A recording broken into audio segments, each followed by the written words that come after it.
having the chance to see how some other people live, I think broadened my views of different people of the world.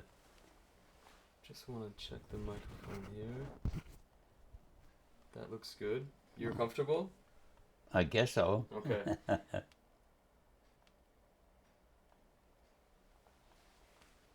The time when I enlisted, I was probably in my mid to late 20s, near as I can recall. With 3 children, I wouldn't have been drafted, so that's why I volunteered, because I wanted to serve anyway.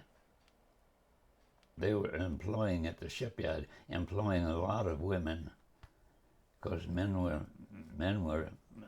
enlisting.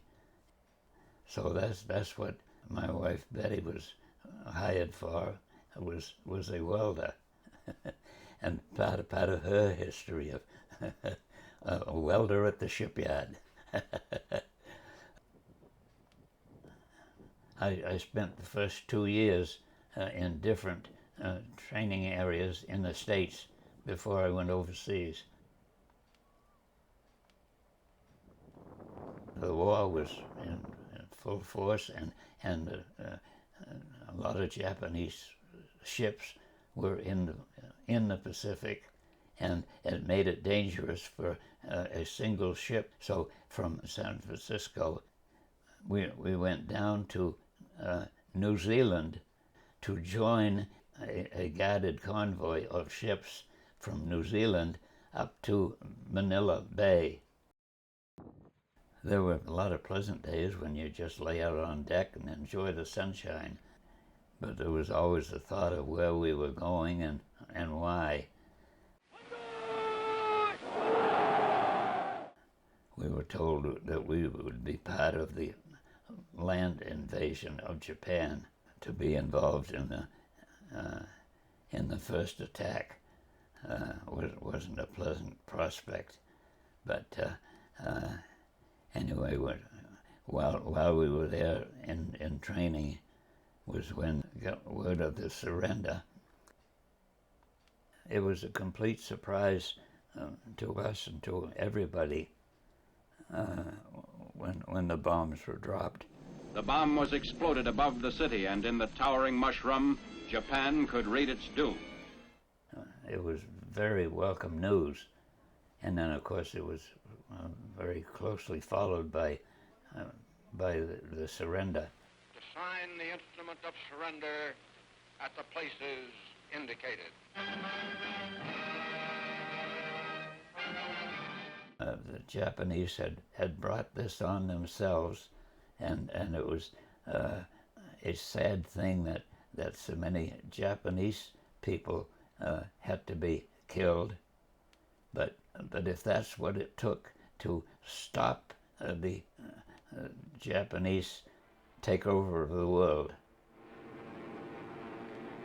We went up into Tokyo Bay, where my whole anti-aircraft outfit went ashore at the Tarayama Naval Air Station and took occupation.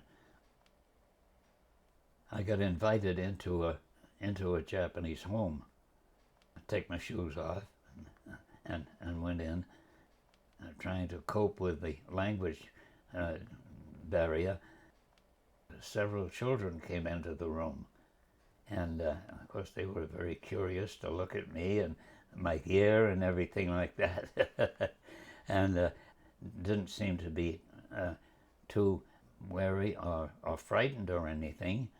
They were very friendly, but it's been something that I remember always, that I wished I'd had the chance to get back to that family and give them some goodies and friendship. At least I didn't appear to Japanese civilians as a military monster. That I was friendly to them was important to me. Of course, there was that general feeling that I had. It was regrettable that so many of these otherwise friendly people had their lives ended to come to the end of the war.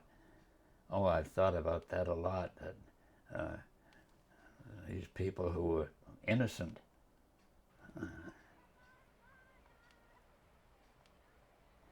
Well, it was war, and there's no other way to describe it. War is hell. And so it was just a great relief on everybody's part. I'm glad I don't have to live it over again.